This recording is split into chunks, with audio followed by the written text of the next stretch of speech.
मी जेव्हा त्यांना सांगितलं, म्हटलं तुम्ही आता हिंदी आणायचा प्रयत्न करताय, गुजरातमध्ये आहे का हिंदी? ते बोलले नाही, गुजरातमध्ये नाही हिंदी. म्हटलं मग महाराष्ट्रात का आणताय? यांचं काय राजकारण चाललंय ना, मला असं वाटतं आपण ही गोष्ट नीट समजून घेणं गरजेचं आहे. राजकीय पक्ष निवडणुका येत राहतील, जात राहतील, सगळं होत राहील. मी मागे माझ्या भाषणात म्हणालो होतो ना, एकदा तुमची भाषा संपली आणि तुमची एकदा जमीन गेली, जगाच्या पाठीवर तुम्हाला कसलंही स्थान नाही, कसलंही स्थान नाही.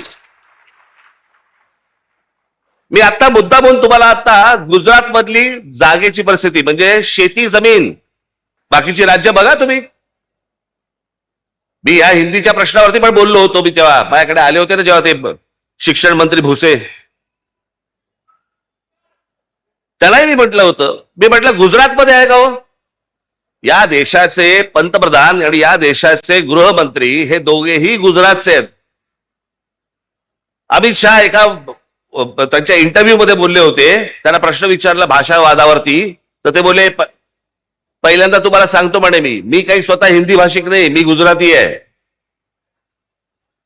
देशाचा गृहमंत्री स्वतः ठणकावून सांगतो की नाही, मी हिंदी भाषिक नाही, मी गुजराती आहे.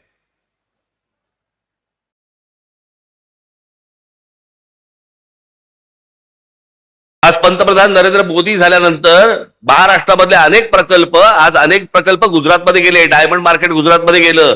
प्रत्येक माणसाला आपल्या राज्याबद्दल प्रेम असतं. आम्ही बोललो की संकुचित कसे होतो?